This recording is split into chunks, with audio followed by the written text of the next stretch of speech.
Before the opening bell, U.S. futures on the upside after closing mixed yesterday because shares in automobiles and components, as well as tech, hardware and equipment, and the utility sectors, they managed to trade higher. This while the combination of shares in banks, consumer durables and apparel, as well as household and personal products, they were under pressure. This all as 45% of S&P 500 constituents traded higher yesterday.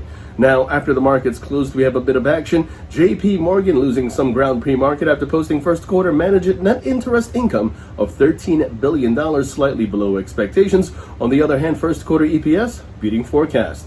And Goldman Sachs edging higher before hours as first quarter earnings beat expectations. And then Pfizer's CEO Albert Bourla said on Twitter that the company has raised production of its COVID-19 vaccine and can deliver 10% more doses to the United States by the end of May than previously agreed 200 million doses.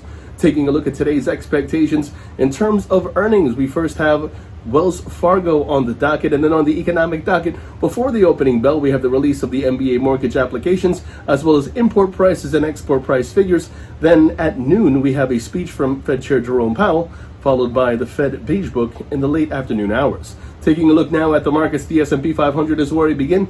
That sees further upside. The Nasdaq, meanwhile, that has an intraday upside prevail, and that's in focus. The relative strength index shows upside momentum, and long positions above 13,880 are favored with targets at 14,030 and 14,130 in extension. And the Dow Jones has its expectation level 33,800.